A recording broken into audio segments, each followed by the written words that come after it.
नमस्कार दोस्तों, मैं मदन तिवारी। आज हम लोग आए हैं रमदाहा वाटरफॉल पे।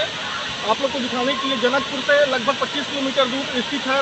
प्राकृतिक सौंदर्य से भरा रमदाहा जलप्रपात, जिम्मेदार नहीं दे रहे ध्यान। कोरिया जिला के विकासखंड भरतपुर में रमदाहा जलप्रपात पर्यटकों का बना पहली पसंद। मध्य प्रदेश एवं अन्य पड़ोसी राज्यों से लोग आकर प्राकृतिक जलप्रपात का आनंद ले रहे। रमदाहा जलप्रपात को देखने प्रदेश के अलावा पड़ोसी राज्यों से भी लोग पहुंच रहे हैं। 70 से 80 फीट की ऊंचाई से गिरता हुआ दुधिया पानी पर्यटकों के मन मोहित कर लेती है। इसी कारण इस समय ज़्यादा सैलानी यहां पहुंच रहे हैं और इस प्राकृतिक खूबसूरती के बीच जलप्रपात का आनंद ले रहे हैं। रमदाहा जलप्रपात का बरसात के दिनों में इसकी खूबसूरती देखकर पर्यटक भी काफ़ी खुश होते हैं। हालांकि पर्यटकों का मानना है कि इस स्थल में कुछ सुविधाएं होनी जरूरी हैं, जिससे दूर दूर से आने वाले पर्यटकों को यहां आने पर किसी प्रकार की समस्याओं का सामना न करना पड़े, जैसे पीने के लिए पानी, बारिश से बचने के लिए शेड का बनना अति आवश्यक है। क्योंकि यह जलप्रपात है, इसलिए यहाँ पर सैलानियों के लिए कपड़े चेंज करने के लिए कमरा, शौचालय की व्यवस्था की जानी चाहिए। यहाँ पर किसी भी प्रकार की कोई व्यवस्था नहीं है, न कहीं पर कोई शेड का निर्माण कराया गया है और न ही यहाँ पर शौचालय है। और इसका मजा न लें और आने वाले पर्यटक नहाना धोना यही करते हैं, लेकिन महिलाओं के लिए यहाँ पर कपड़ा बदलने के लिए कोई व्यवस्था नहीं है। यहाँ पर जगह जगह गंदगी देखी जा सकती है, डिस्पोजल की भरमार है, जगह जगह गंदगी पसरी हुई है। कहीं कांच की शीशी, कहीं गंदी यूज़ की हुई डिस्पोजल थाली गिलास। अगर इस तरह चलता रहा तो यह प्राकृतिक धरोहर अपना अस्तित्व खो देगी। अभी हाल में ही रमदाहा गया हुआ था, तो मैं ये चीज़ देख रहा हूँ कि सैलानियों का तो वहाँ पे तांता लग गया है। खास करके शहडोल, बुढ़ार, अनूपपुर, बैढ़न, सिगरौली वीकेंड में यहाँ पे लगभग 200 से 300 गाड़ियाँ होती हैं। और चूँकि जगह प्राकृतिक है, इस कारण से लोगों का आकर्षण उसके प्रति स्वाभाविक है। कोविड के समय में थोड़ी सी कमी आई थी और अभी जब देख रहे हैं, वहाँ जाने के बाद बहुत तकलीफ हुई। हमारा जो प्राकृतिक सौंदर्य है पूरी तरह से नष्ट हो रहा है। हर जगह पॉलीथीन बैग्स दिखेंगे, सुरक्षा के कोई उपाय नहीं दिख रहे हैं। यहाँ तक कि महिलाओं की इतनी ज़्यादा भीड़ होती है, बावजूद इसके एक भी शौचालय नहीं है। तो हम इसकी चिंता हमको करना पड़ेगा। हम जब तक इसकी चिंता नहीं करेंगे तो कुछ दिन में वो जगह देखने लायक नहीं रह जाएगी। मैं खुद गया था तो वहाँ पे बदबू भरी पड़ी थी। सारी तरफ खाने के बाद जो लोग सामान फेंकते हैं, लोगों में भी इस चीज़ का अभाव है कि कैसे किसी पर्यटन स्थल पर व्यवहार करना चाहिए। इस चीज़ की कमी दिख रही है वहाँ पे।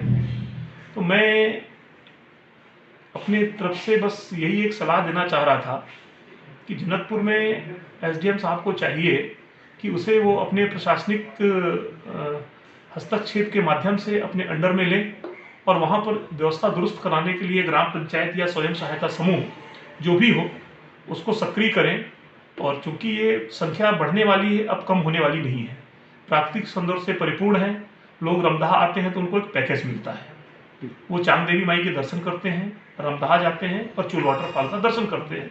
तो कोई भी सैलानी आएगा उसे पूरा पैकेज मिलेगा, तो उसका तो दिन अच्छा हो जाता है। वीकेंड में हर कोई इंजॉय करना चाहता है। तो बेहतर होगा कि अब हमें वहाँ पे कुछ व्यवस्था की तरफ सुधार करें, चाहे जनपद पंचायत करे, वहाँ की ग्राम पंचायत करे। एसडीएम साहब अपने प्रशासनिक अधिकारों का प्रयोग करके वहाँ पे व्यवस्था दुरुस्त कराएं और लोगों को भी जागरूक होना पड़ेगा। सिर्फ ये मतलब प्रशासनिक हस्तक्षेप से नहीं होगा, इसके लिए हमें चिंता करना बहुत जरूरी है।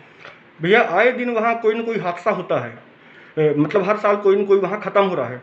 उससे बचने के लिए क्या बताएंगे कुछ? आपने बहुत ही सही प्रश्न किया है, बहुत ही चिंताजनक है। मेरी जानकारी में जहाँ तक है, अभी तक मुझे ऐसा लगता है 10 से 15 लोग की जानकारी मुझे होगी कि 15 लोग वहाँ पे दुर्घटना के शिकार हुए हैं। मैं इसके पहले भी कई बार चर्चा कर चुका हूँ कि एक तो बहुत अच्छा पिकनिक स्पॉट होने के कारण लोग वहाँ पे ड्रिंक करके भी कई लोग रहते हैं, जिसका एक दुर्घटना का कारण वो भी होता है। लेकिन बच्चों में जो उत्साह होता है, उस उत्साह के कारण लोग समझ नहीं पाते कि बारिश के बाद में वहाँ पे रेत हटती है और नीचे एक बहुत बड़ा वैक्यूम क्रिएट होता है, जो गड्ढा होता है वहाँ पे, उसके कारण से भी दुर्घटना होती है। तो वहाँ पर कुछ नोटिस बोर्ड, रेलिंग्स और इस तरीके से सुरक्षा के उपाय वहाँ पे किए जाने होंगे। नहीं तो आए दिन हर वर्ष में 2, 4, 5 दुर्घटनाएं होंगी ही। इसे कोई नहीं रोक सकता। क्योंकि मैं तो देख रहा हूँ कि लोग, शायद आपने भी देखा होगा कि जो उसमें चट्टान है वहाँ भी लोग चढ़ जाते हैं, वो स्लिप करके गिरते हैं, सिर में चोट आती है। पिछले बार ऐसे ही हुआ था, इस कारण से लोगों की डेथ हुई थी, एक युवक की डेथ हुई थी। तो सुरक्षा के उपाय बहुत जरूरी हैं। ये घटनाएं घटेंगी जब तक हम उसके लिए सचेत नहीं रहेंगे। हमारे क्षेत्र का रमदाहा जलप्रपात बहुत ही सुंदर पर्यटन स्थल है और उसको उभारने का प्रयास लगातार हमारे विधायक महोदय जी के द्वारा किया जा रहा है।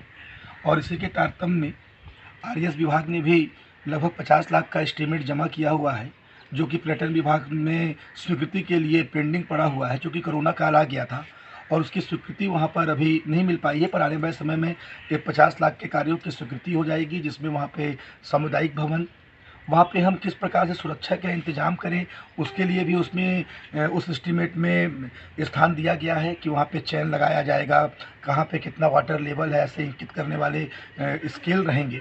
इस प्रकार की सुविधाएं दी जा रही हैं, चूँकि मीडिया के माध्यम से ये जानकारी मिल रही है कि इस समय वहाँ पे बहुत से लोग पहुँच रहे हैं। चूँकि बरसात का समय है, आने वाले लोग मध्य प्रदेश से अधिकतर आ रहे हैं, जो जानकारी मिल रही है शहडोल, अनूपपुर, और वहाँ पे किसी प्रकार का कोई प्रतिबंध नहीं है। तो इसके लिए भी हम एसडीएम साहब से भी बात करेंगे, फॉरेस्ट डिपार्टमेंट को भी बोलूँगा कि बरसात के समय तो वहाँ पे पर्यटन में भी रोक लगाया जाए जब तक सुरक्षा के इंतजाम नहीं है, क्योंकि निश्चित रूप से आने वाले समय में कोई बड़ी वहाँ पे घटना घट सकती है यदि इस तरह का कृत्य वहाँ पे होता रहा तो।